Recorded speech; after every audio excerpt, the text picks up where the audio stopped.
So what is up, guys? Nick here, helping you to master your technology. Can the iPhone 17e take on the Galaxy S26 Ultra?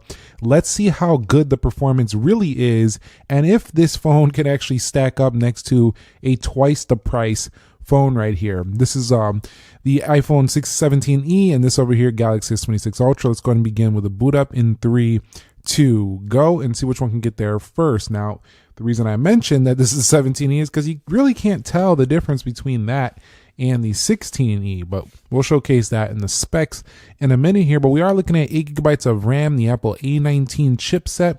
However, one less GPU core than the base 17, and the Galaxy S26 Ultra does have the Snapdragon 8 Elite Gen 5 for Galaxy and 12 gigs of RAM, Android 16, One UI 8.5. This thing turns on faster than that of the 17e, but it wasn't by much.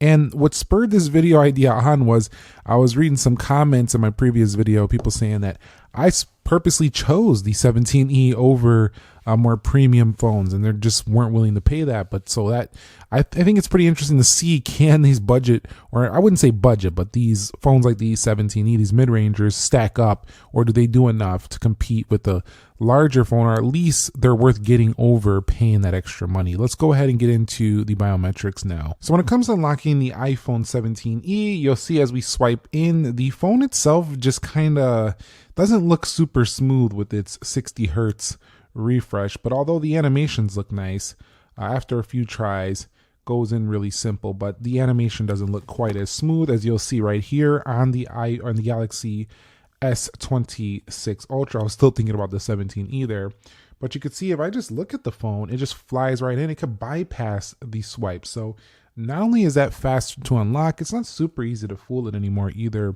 with a picture, but also if you go ahead and hold that down right there, you have that fingerprint sensor that can easily be accessed in pretty much any location. You don't even need to look at the screen. If you know where it's at, you will hit it, but you've seen right there I actually missed. So if you do not hit the exact right location, you could miss.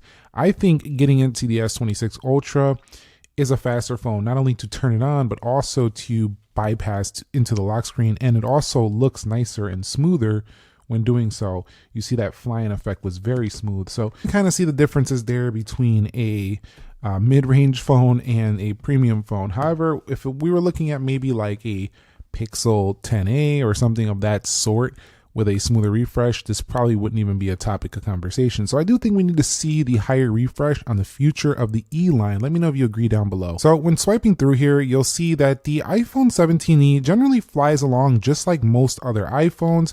However, the refresh rate is definitely making the phone appear a little bit choppy when going through different menus. However, the phone itself tends to, once it's warmed up, perform pretty adequate, pretty good.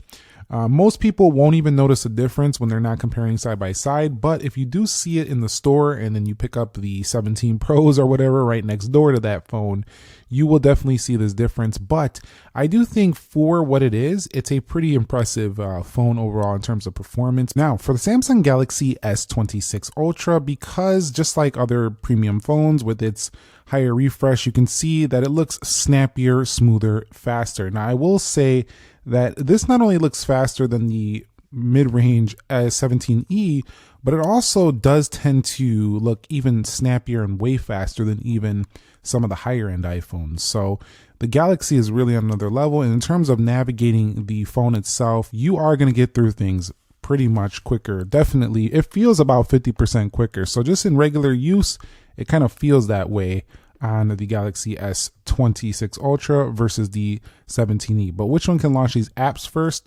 Let's go ahead and check that out. All right, guys, so we've arrived at the app test. Let's make sure everything is closed out on both, and we'll begin with calendar. And you could see that was a pretty choppy launch there on the 17e when I look at it side by side to the 26 Ultra. Let's go to clock. And nice launch on both. However, still animation quicker for the Galaxy. Let's swipe out of there. We'll go into calculator, much faster there on the right. We'll go into App Store, Play Store, much faster on the right there. And so far we are seeing a nicer performance for going with the higher tier phone. That's nice. We usually don't see much of a difference. Quicker there by a pretty good shot there on the Galaxy. Let's go into Gemini. And once again, appears there first. Also, the Galaxy is going to do better with AI. It's much more advanced when it comes to AI features. And if you're doing heavy AI, you are going to want to get something more higher tier. Although the 17e does support it, it's going to be a much better experience on a 17 Pro Max or a Galaxy S26 Ultra. Let's go ahead and swipe up out of there. So far, the S26 Ultra has launched everything first. You can see right there. And I feel like, I am seeing so far the difference. So let's head into Instagram here on both. And you'll see that one actually loaded first on the iPhone. So now might come down to optimization. Let's go into X right there. And I'm going to go ahead and click profile right here. And you could see that one went to the Galaxy S26 Ultra. Guys, so let's go ahead and hit news here on both phones. And you could see a slight hair to the S26 Ultra, but nothing drastic. Let's go ahead and open up a article right here. You can see scrolling much faster on the Ultra, but you can see 17e, the fact that this shouldn't even be in the same sentence as the S26 Ultra, but it is kind of hanging a decent there with it. I mean, S26 Ultra is winning most of these, but the 17e is not a slowpoke by no means, but it definitely is showing why you're going to pay more to get a top tier flagship. You'll see right here, the Subway City Surfers is going to go first on neither. That one's pretty close, actually. I don't think these differences will annoy you on the iPhone 17e, but I do think if you actually use the Galaxy phone on one of the recent S25, 6, or even maybe 4s, you probably will notice how the 17e's refresh rate makes it feel a little bit different. All right, guys, so let's hop into Race the Sun here on both phones and see which one can do this first. I have noticed that the 17e is doing a bit better when it comes to launching the games versus the base apps. You can see still pretty much even there on that one. Let's go into Free Fire, and you'll see right here, Free Fire loading there first on the S26 Ultra. However, of course, it's going to be a much better experience on the S26 Ultra. Not only will it not throttle like the 17e may, but it also will give you a much larger, more vibrant display. So, of course, I'm going to have to go S26 Ultra for gaming experience, but probably not for the overall speed. Definitely the 17e not going to beat it there either. So S26 Ultra is definitely a beast in this area. You can see right here, though, that 17e caught up, or actually seemed like it was taking that already. Let's go here to tap to start. And I found this game to have better graphics on the iPhone than the Android devices. It's not particularly Samsung, but this game in particular looks better to me graphically on iPhone. However, one thing I'm noticing just tapping these right away, the 17e, I can feel the heat even through the front of the screen. So I'm going to be interesting. It's going to be interesting to check how warm these are at the end of this segment here. I do think that the 17e is going to be much warmer. I mean, that is pretty expected, but I want to see by how much. Let's go into Geekbench 6 and faster on the Ultra. And let's go into Speed Test Net. Faster on the iPhone there, and InShot faster on the Ultra. So overall, the Ultra won almost all of these. I think the 17e took like 2 or 3 applications. So yeah, the more you're paying for the Ultra, you are going to feel that difference, even in single core daily stuff like this and just general navigation. Let's check the heat real quick. Okay, guys, so we'll go ahead and check the iPhone really quickly here because this one is the one I feel a little bit toastier. You can see up there 104 degrees. So yeah, if you push this 17e in gaming, launching a bunch of apps, you're going to feel that heat. This one had a slight second to cool down, but its max heat was 100 up there at the top. So almost 5 degrees warmer there on the iPhone 17e over the S26 Ultra. So more area to disperse that heat is definitely noticeable. The 17e, if you're charging it or even playing a heavy game, it will warm up. It's going to feel like the older iPhones did when it comes to warming up. Maybe a little bit better than those because those had like those glass backs. This is like frosted, but still the difference between a top tier flagship and the 17e comes down to thermals as well. That's pretty noticeable based on the data we just seen there. All right, so let's hop back through these applications. You can see everything launching very nice. This is one area where the 17e still looks very nice. The way it just kind of launches through the applications. It looks good. It holds things very well. 8 GB of RAM allows a lot of apps to be open at once. Although X is going to reload its feed. Here it goes, Instagram with a reload. And if we go over here to Copilot, Gemini, ChatGPT, App Store, Calculator, Clock, and Calendar, you're going to see, even though that animation transition doesn't look quite as smooth due to, again, the lack of promotion, the phone itself was launching those apps very nicely and holding them very nice. So it's a good experience with your daily multitasking. Let me close that out really quickly. But the Ultra is going to be on another level, and you can see, I'm looking for, the price difference is quite a bit. So I'm looking to see, do I feel like it's like 50% better? And I do actually feel that, not only in the app speed, but the app transition animations here on the Ultra and the speed. It actually feels like twice as good as this price would suggest.